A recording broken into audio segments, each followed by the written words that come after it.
Turn this off. All right.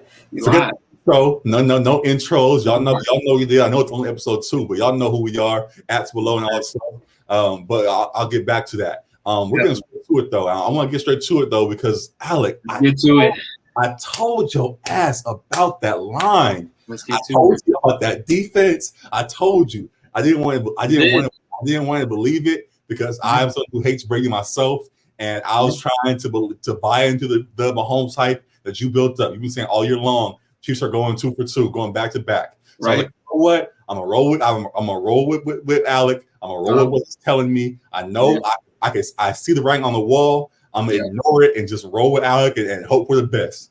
And damn near as soon as the game started, I was like, I knew it. I fucking knew it. Damn you, bro. Oh my God. I told your ass about these Bucks, man. Oh, they came out and smacked Mahomes around. And Mahomes had a good fight. Even though he didn't score a touchdown, I think that's his first in his pro career without shocking. Might even be in his since college potentially without a touchdown. It's his worst loss since high school. He said. Yeah. You mentioned before the game he's never lost by more than 8 points. Yeah. So he's not used to being in this situation. But he got beat down by that old man over there that just won't go away, and his arsenal of weapons surrounding him, and they put on a show. Let MAGA prevail. The Bucks blew out the Chiefs 31-9. We mentioned another thing we mentioned too.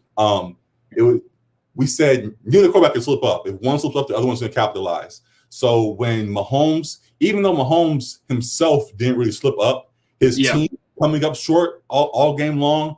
That line, which I pointed to from the jump, them being unable to hold at all for Mahomes to make any plays. The Bucks just teed off on him, and Mahomes tried his best, but wasn't unable to make anything happen. So people are saluting him for his efforts. He had what many people are calling the greatest incompletions we've ever seen, and all of that. But as great as that sounds, doesn't matter because at the end of the day, the other team was the one that came out victorious. So how do you feel about Super Bowl now with the high hopes that you had for it prior to? Yeah, man. I mean, that was the one down point of my birthday is Brady, MAGA Brady being on the mountaintop once again for the 7th time. That's a great way to start the year. The 7th time in his career. 7-3 in Super Bowls. That's crazy. Like, I don't know if that'll be touched. If anyone can, I think Mahomes can, but that's going to be tough to beat. This game, as you said, you saw the writing on the wall, and I heard you for sure. Like, I knew that the offensive line would be an issue, but I was riding high on that Patrick Mahomes. I was chasing the white dragon. I was high on that Mahomes heroin over there for sure. And I think he is still like the most talented quarterback I've ever seen. So I'm still on that high with Mahomes. But that game showed us how important an offensive line is to the success of your team in the NFL. I think obviously having that starting left tackle out and having to shuffle tackles and guards across that line, they were not ready for that Todd Bowles-led defense from the Buccaneers. My major hats off to Todd Bowles and that coaching staff. Go for it. Absolutely. And like I said as well, when you have all those weapons that Mahomes had and what we were seeing from them for the past couple of years of how they air it out, if you put pressure down low and then just back up and don't let them run deep past you, there ain't much they can do. And I was confused by that because I guess they kind of adjusted afterwards and didn't have much time to game plan because of other things that were going on. I guess Andy Reid and his son kind of threw things off or whatever happened there. I'm not touching that, but it played a part, I guess. I could definitely see that. Just in regards to the game plan, in regards to the Chiefs, they plan to do what they usually do: air it out, get their guys out in the open field to let them make plays. But when all the Bowles and how he put that defense together, having them sit back and say, "Hey, if you guys want to go under and try to dance around us," right? Yeah, because they sat back and covered 2 all game, but you're not going deep. But the Chiefs wanted to go deep all game. It felt like the Chiefs Mahomes was dropping back, waiting for the guys to take off downfield. But it's like you don't have time for that. So it's like it didn't seem like they adjusted their game plan at all. The adjustments weren't there. They got out coached and outplayed. It was just on all aspects. They got beat down. So yeah, it was crazy to see them so out of sorts. Well, Yeah. it seemed that even it's funny that they are a team where even when they get out of sorts, as I just said, they still seem to have some sort of control of it all and can find ways to make the big plays. Right. It's like you were still waiting on that run. Right. For them to make that offensive run. Yeah. For example, I forgot which throw that was, but Mahomes had that one throw where he just prayer chucked it. Which one? Corner of the end. It was falling on his back and threw it to the corner. Somebody caught it with one hand. And we're like, oh, did you catch that? Was it a touchdown? Right. That would be insane. Those moments, we were hoping for something, but they couldn't quite turn around. So, as you mentioned, it was an amazing effort and coaching display on all fronts, from Arians at the head coach, and then Byron Leftwich and Todd Bowles and that whole staff that they put together there. Definitely amazing, and all praise due to them. So, yeah, very impressive.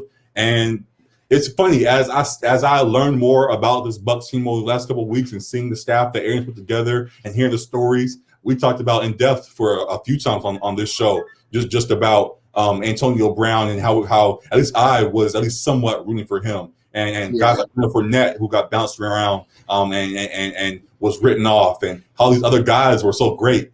They're a team that I would love to root for, if not for that old man under center. Tom Brady just oh my God. I was hearing these stories like, man, this Bucs team actually is very impressive, and I like what they got going on there. Jason Pierre-Paul, and he's always showing off his hand and all this stuff he got going on. Right. And that whole squad is very much a team you would want to root for, except for number 12. So yeah, as I want to be happy that they won and celebrate. But as I mentioned, as one of the guys that grew up anti-Brady, it's hard to see them celebrating and on the yachts and things as they are right now. So yeah, definitely. I'm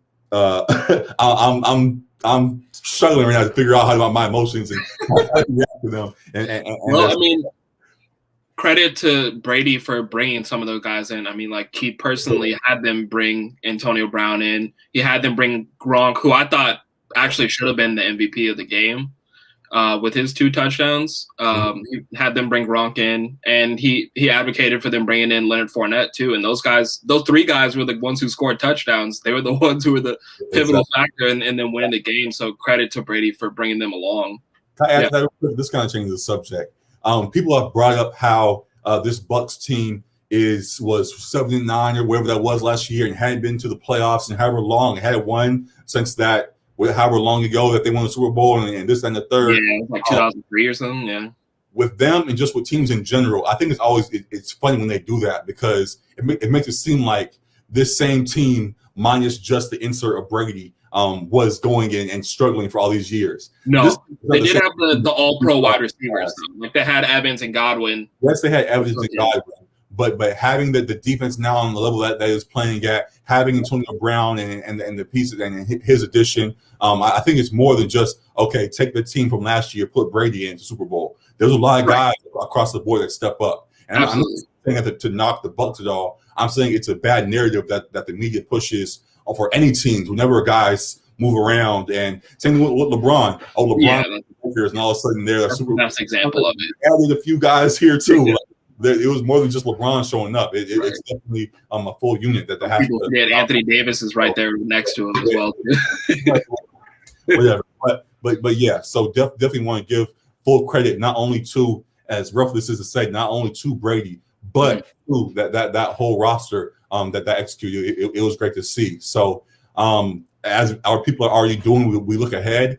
Do you see this as a team that could do it again next year, or do you think this is a moment in time that is here but won't be repeated next season? I mean, it's possible, because that team is littered. Like, they're stacked too. Like, that team is littered with Pro Bowlers. Like, exactly. Brady didn't take a bunch of bums to the Super Bowl. Like, they built a very strong team. So it's possible. I know there's a few guys that are up. Their contracts are up and have the potential to get paid off the seasons they just had, especially on that defense. I know there's a couple. But I think some of that, they're going to want to run it back, because Brady said he's coming back, and he has one more year left on the contract. So I think they have the potential to run it back. I think a couple teams will have something to say about it. I think the Rams may give them a problem in the NFC. I'm not sure about the Seahawks, what moves that they'll seek to make, as Russell Wilson has brought up some frustrations that he's had. Not yet. Hold on. We're gonna get there. But there's definitely some moves to be made. And what I was going to add to that is, as much as I could see a repeat from them as well, one thing, as we see on the flip side with the Chiefs, it's hard to repeat. That's one thing. Absolutely. Also, as you look at the path that the Bucs had to get here, as impressive as it is, people, I don't really want to debate it, but others can continue to debate whether if it's the greatest. I don't care. But in regards to the greatest Super Bowl run anybody's seen, whatever, I haven't heard that been talked about, but no, I don't care. But just saying, in regards to that path, we saw in at least a couple of the games, there were opportunities for the other team to win, and they just choked away the moment or underperformed or whatever the case may be. Right. So I think next year, who knows? It's very much a game of chance, and other teams step up and make the plays that Drew Brees didn't, or make the plays that Aaron Rodgers didn't, or whoever, and end up being in this spot that the Bucs are now in. So I will say it's tough. It's very tough to repeat in the NFL, but the Bucs are in good position right now, so we shall see. I will say it's hard to bet against Brady, like as I did and fell on my face. But if you get this like Super Bowl rematch again, like if you got the Chiefs and the Buccaneers again, and you got a healthy offensive line, I would take Mahomes again, like against the Buccaneers, like if you got a Super Bowl rematch. So because of that, I'm going to say no. Like I won't predict a repeat for the Buccaneers, but I could potentially see them getting back, minus a couple teams, like I said, the Rams, maybe the Seahawks. But the thing that I question in my head with that, because I definitely can see the Chiefs being back in this position.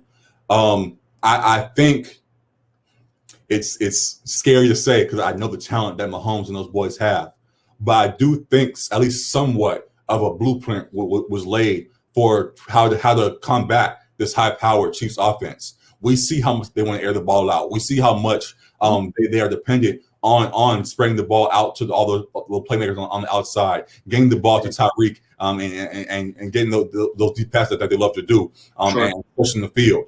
When you can shut that down and force them to play short, that short game, while I was hoping that we would see more from the others, the Clyde Edwards-Hilairs and Le'Veon Bells and people that I mentioned prior to the game, I think somewhat a blueprint is laid right now and can be used by other teams to potentially stop them from getting back into the Super Bowl next year. So I would love to see. That's possible.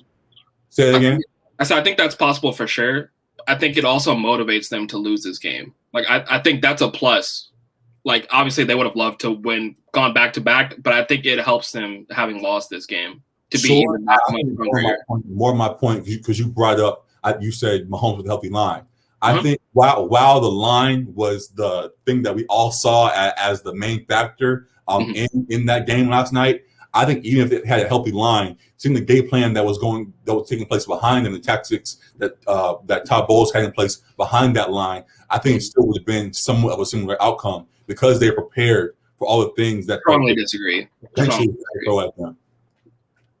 Strongly disagree. They might have still won the game for sure. I think it's a much more competitive game, though. Yeah. Like I'm not saying he ran like 500 yards. I'm not saying it's going to be the same game. I'm not saying it's going to be the same score. But I'm saying similar outcome. In that the Bucs will win and that they'd be prepared as we saw in this game. That's not. I mean, a close game because it wasn't a close game, so that's not a similar outcome. Like they lost by 20-something. So the similar outcome was blowout. But I think the Bucs would still win that game based on how prepared they were. I mean, definitely a possibility. Going in, I think I predicted them to win by like 4 points. Like I thought it was going to be a competitive game. Right.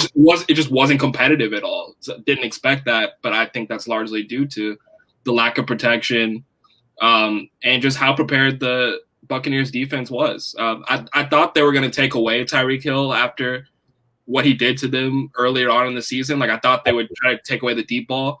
So I expected Kelsey to kind of get off, and he didn't really. He got like his garbage time yards, ended up getting close to 100 yards, but he dropped a pass early.